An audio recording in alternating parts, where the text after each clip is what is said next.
Hello and welcome back to a new Rage Gaming video. My name is Olo and today I'm talking Scarlet Nexus, the upcoming JRPG featuring a very familiar visual style. That's right, it's a new anime-esque game and the combat looks really cool. We have known about this one for a little while now, but I do get the feeling that we'll be hearing some real news on Scarlet Nexus in the coming months, since we believe its release will be 2021. This is basically our first next-gen anime action game, and personally, I'm very ready for a new one to sink some time into, since my last major one was Code Vein, which I absolutely loved, but both Scarlet Nexus and Code Vein come from Bandai Namco, which is why it might look so familiar. We're definitely in good hands here, and hopefully they've learned a lot from their last experiences. Today though, I'll be explaining everything we currently know about Scarlet Nexus from various interviews and trailers, so let's get right to it. We'll start with the story and setting to give us some context of what Scarlet Nexus is actually about. It's set in the not so distant future of New Himuka. We're dealing with a world in which your brain and everyone else's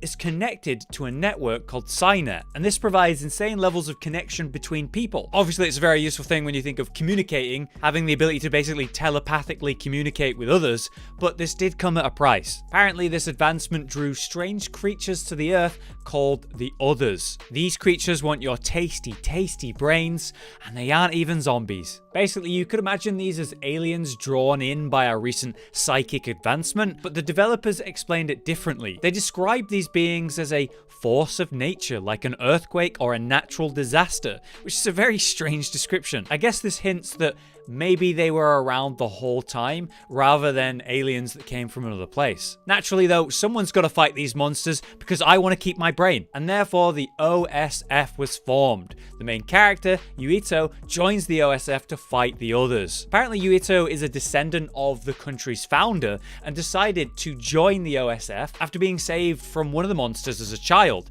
instead of choosing to live out an easy life due to his inheritance. But not much is known past this point when it comes to the story so far anyway, but what we do know is the genre of this game is something a little different than anything I've heard before. The devs are referring to this one as a brainpunk game, instead of say cyberpunk or steampunk. Basically they said it was an action game in the brainpunk genre during a dev interview, where they decided to coin this term to describe the game. The main theme of the game is all about brains and their psychic ability, while the main characters are very rebellious in their nature, aka punk. Instead of being set around futuristic technology or steam-based machinery, everything is centered around those psychonic abilities. And a really cool comparison that we've been seeing across interviews and blogs about the game is the classic anime film Akira. That makes me so excited. So what about gameplay? We've seen moments in the trailers, but in late August we actually had a short showcase of actual gameplay in various stages around the world, showcasing a selection of powers on display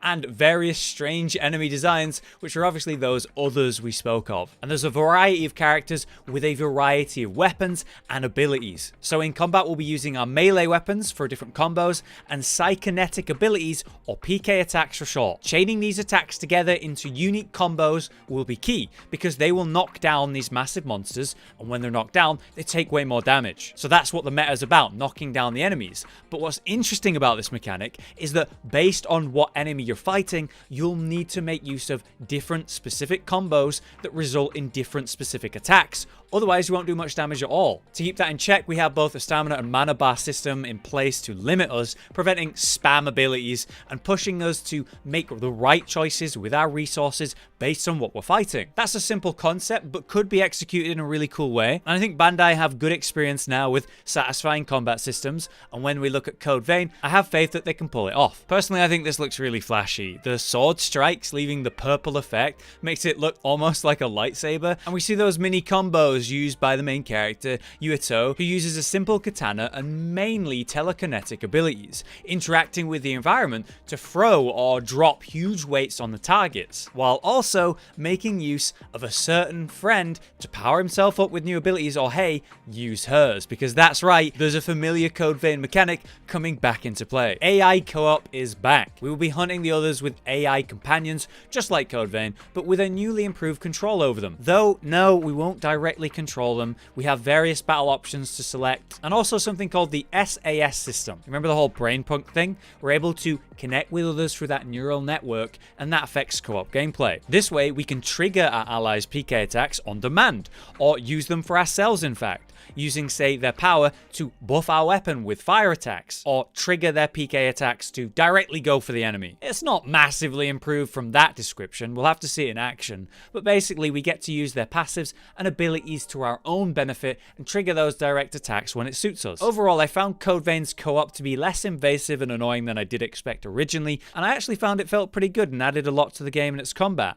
Plus, the ability to turn on a sort of secret hard mode by choosing to not run a companion in Code Vein, foregoing the revive that they provided and the damage they do in case you wanted, say, a challenge or didn't want to use them for any reason. Considering that, I would assume maybe we can do the same in Scarlet Nexus and get rid of our companion, though they do seem kind of important because of the whole brain connection thing. If we check the website, we see a large roster of characters, hinted at, sure, during the various trailers, but it's good to see a real picture of them and get a little description about each, what they do, who they are, what their powers are. And if you want to check any of that out, you can just go to the official website and check out all the short details and find the trailers too, obviously. Lastly, we did hear a brief word on the game's skill tree, which was called the Brain Map. Basically, it'll do exactly what you expect. You choose skills that you want to learn as you're leveling up and progressing the game, just like Code Vein, in which codes you would slowly unlock and then improve and then decide which paths to focus to get what abilities or passives you wanted. In regards to what this game will run on though, we have good news. It's going out to all major consoles and PC. The devs explained their expectations for Scarlet Nexus